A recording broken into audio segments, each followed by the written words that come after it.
लीजिए गहरा श्वास, ज्ञान मुद्रा में बैठ जाइए। सबकी आंखें बंद, कमर सीधी, गर्दन सीधी। આપણી આંખ, કાન, હાથ, પગ જે 5 કર્મ ઇન્દ્રિય ને 5 જ્ઞાન ઇન્દ્રિય છે, એમાં 11મો જે મન ન મળે તો બધું હોવા છતાં પણ ક્રિયા થઈ શકે નહીં. રાતે આપણે ઊંઘી જઈએ છીએ, બાજુમાં આવીને સાપ બેસી જાય તો આપણને ખબર પડે નહીં, કારણ કે આપણા મન અંતરચેતનામાં, આપણું મન ઇન્દ્રિયોમાંથી વિખૂટું પડી અને અંતઃકરણ ઉપહિત ચૈતન્યમાં સુઈ ગયું છે. મનોવૃત્તિ જ્યાં સુધી જાગે નહીં ત્યાં સુધી આપણને ખ્યાલ આવે નહીં. આપણી આંખ થોડી ઉઘાડી હોય, સાધુ સંત આવીને ઊભા હોય, પણ ઊંઘમાં જ આંખ ઉઘાડી હોય તો એ સાધુ સંતના દર્શનનું પુણ્ય થાય નહીં.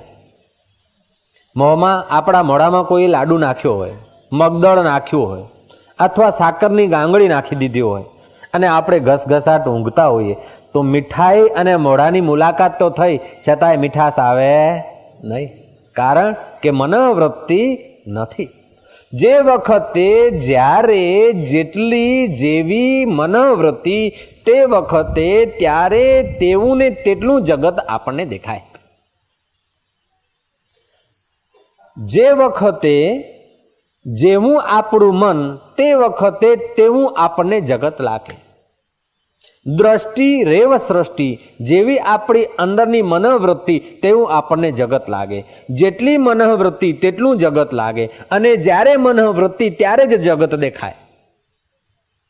આપણી મનોવૃત્તિ મિત્ર ભાવની છે તો આપણા સાથે જે ભાઈ સંકળાયેલા છે, મિત્ર સંકળાયેલા છે, એમના સદગુણ દેખાય.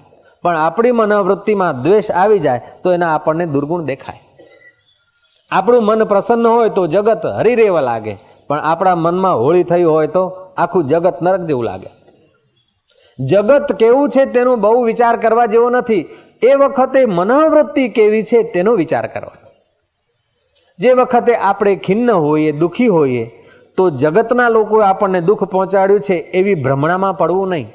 આપણી મનોવૃત્તિને વ્યવસ્થિત કરીએ તો જગતના બધા લોકો મળીને દુઃખ પહોંચાડે છતાં પણ દુઃખી ન થવાય. મનસૂરને લોકોએ શૂળી પર ચડાવ્યા, પણ એમની મનોવૃત્તિ આત્માકાર હતી તેથી એમને દુઃખ ન થયું.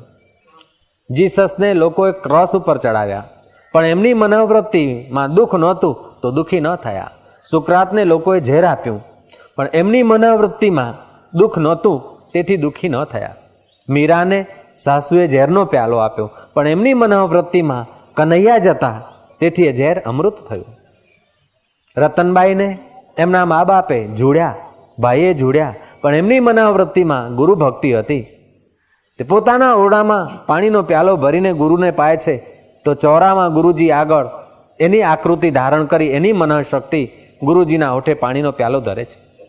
આપણા શરીરની અંદર 7 જંક્શન્સ છે, 7 કેન્દ્રો છે: મૂલાધાર, સ્વાધિષ્ઠાન, મણિપુર, અનાહત. સ્વાધિષ્ઠાન માં ભય અને સંદેહ રહે છે. બહેનોનું જીવન